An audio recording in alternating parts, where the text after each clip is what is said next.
Somebody said, I envy how well he handles her in her narcissistic ways. Let me tell you why your man does that. He has had years to understand her crazy. Years. You are newly exposed to this. And it's kind of different. It's easier to practice radical acceptance when something is happening to you. I had a friend of mine, they told her she had stage 4 colon cancer. And she was the coolest bitch about it. She was like, yeah, Naja, they said I got 6 months. And I fucking melted on the floor. I took my wig off, my lashes off. I'm just like, no. And she's just looking like, Naja, I had a great life.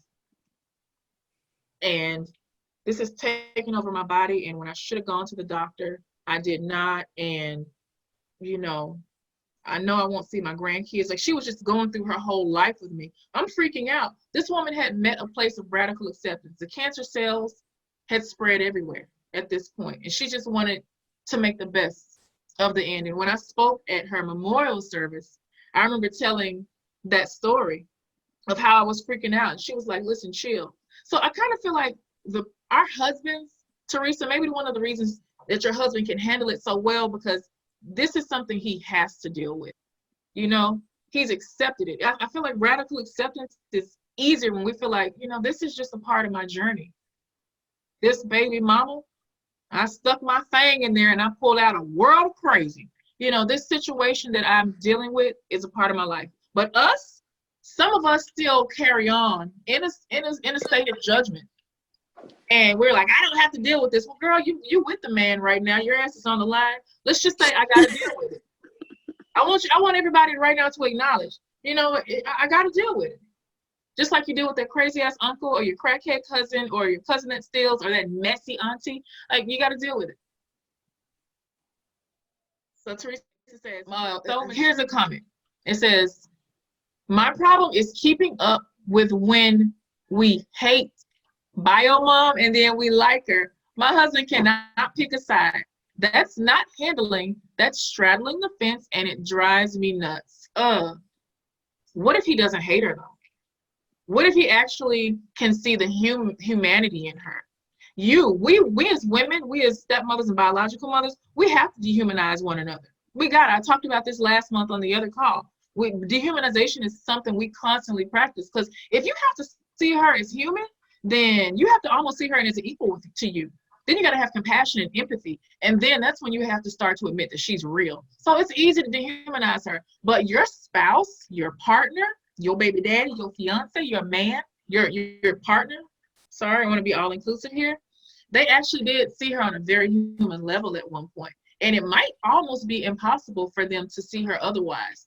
So we are going to have to deal with him appearing like he's showing her crazy ass some empathy.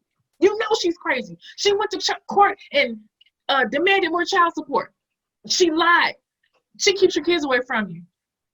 What if our man is not in the same place of hatred that we are? We can't expect that. We can't expect that. We can't ask him to hate her if he's not capable of it. While it would be great, if he'd be like, ding dong, the witch is dead, but what if he still feels sorry for her? That doesn't mean he loves her. That surely doesn't mean he want to be with her, because I guarantee you, if he wanted to, he would. If he wanted to deal with that stuff, he would have been there still, or he could probably call today and work his way back in within a week, if that's what he wanted. Somebody tell me I'm lying. True. Yeah. But I mean, if they're having a good co-parenting relationship, I mean, why not?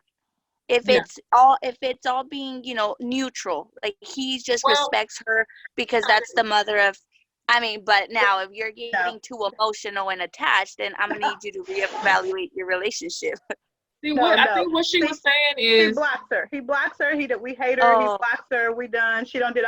Remember, she don't did a whole lot of dirt. So it's I don't want to deal with her. I don't want to talk to her. I hate this. Don't call her names, but we go through that. So it's one minute is we can't stand her, we hate her, blah blah blah, and then the next minute is yesterday I turn around on the phone and there's a conversation that's happening because they're laughing at something that stepson did, and I'm like, and that makes you feel like, okay. And so I would say in his case, he is not able to establish realistic boundaries. Boundaries, exactly. It's one thing to have healthy boundaries, but it's another thing to have realistic boundaries. Like me, one time I said I would never eat bacon again. I put it on Facebook and everything. I'm not, and I went and threw away all the bacon. I was like, no more pork. But there's something there's like an addiction that I have with bacon. I'm still working on that. I was not being realistic with myself. I should have said, okay, Naja, you're gonna just limit this. So he needs to stop. I mean, I'm not saying he's lying, but he needs to just be for real. I'm not at the place to where I hate her or I'm gonna consistently hate her. I do appreciate how she's raising my son. I wish she was not disordered mentally. I wish she didn't have I wish she was not so evil to me all the time. But he understands, like, this is not a stable person that he's dealing with. And one thing I want us to do, if you see your man doesn't keep up this vendetta all the time, then meet his energy. If he's gonna be cool and sometimey with her, then you can't be the only one to hold a grudge, because then they're gonna go off and holding hands in co-parenting land, and you're gonna be sitting here like super pissed off stepmom. Like, you're gonna be the one that's the angry person. So this is where we practice the flexibility that I mentioned, right? And from the presentation, this is where we have to adapt our ability to go with the flow, our cognitive flexibility. Okay, and it's hard, but this is where you have to start to see this woman from his perspective and rehumanize her. Because when you rehumanize a person, they're no longer a beast, they're no longer this scary entity that ain't nothing but a bag of flesh and bones. If these are two people that never had boundaries in their old relationship, now that the romantic part has ended, and now they have a co-parenting relationship, they need to learn boundaries. We can never expect that woman who we have no influence or impact over to respect our boundaries. Our influence, though, is with our men. And some of them, I find that they feel guilty because she knows him well. She can play on his, I don't have any friends, my family hates me. People are always picking on me. This is how she got him to stay with her for so long. And I'm sure so mine was, she would text me and she would say, oh, he's just being fake. He's just playing a fairy tale, a love story with you. He was never like that. And I'm just like, I understand, but not everyone's the same with other people. And you know what you should have said? And this is not Naja, the master stepfamily coach that has written books, that has been on the Today Show, that is nationally syndicated. You should have said, bitch. You should say, and repeat after me, bitch. Your experience with him is why I'm with him now. Thank you for the lessons that you taught him, but that ain't my journey and that's not my struggle. Then block. But no, thank you. Trying to set the tone of familiarity. Oh, that familiarity doesn't feel good to a stepmom, right? Because these women, they did spend significant time. They know what type of sandwich he likes. They know he hates pickles. They know he's allergic to shellfish. Like, they know these things.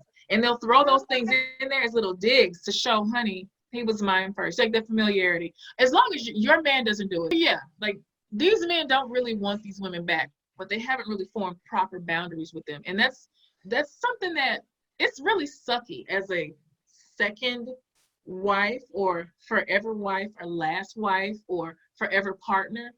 It's a sucky position to be in when you have to watch the end parts of their relationship unraveling. Like, why didn't you handle this before you knew me? You know what I mean? Someone else. Okay, I'm going to go down to the next comment. So I have a question. How do you handle when biomom changes plans at last minute and is not considerate of our time?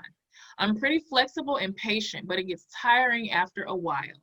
Honestly, it bothers me when she has done it to me when I'm on my way to pick up the stepdaughter. If you see that this is a trend in this woman's pattern, if you know maybe every other time she's going to do it, or maybe she's completely unpredictable, this is where you have to set forth boundaries. You can say, hey, if this happens again, biomom, homegirl, then I will be unable to pick her up. I will need you to bring her to the Whole Foods parking lot, the one that's near your house. You say something like that. And she's probably not going to do it. Because people have to test your boundaries. But when she says, when you're on your way, and she does inevitably cancel on you again, and she schedules the next visitation, you let her know, hey, as per our last conversation, I'm unable to do this. So please bring her to this location. I'll be waiting there at 7 p.m. You go there. If she doesn't show up, and oh well. Oh well. And even if you have a court order, then you can show where I was being reasonable, judge, but she has a habit of canceling. So in order not to throw off my day and my time, I thought that this was best. And what are they going to do? Reprimand you for giving her an option? Absolutely not. They're going to reprimand her and say, why are you fake, flaky, and fickle?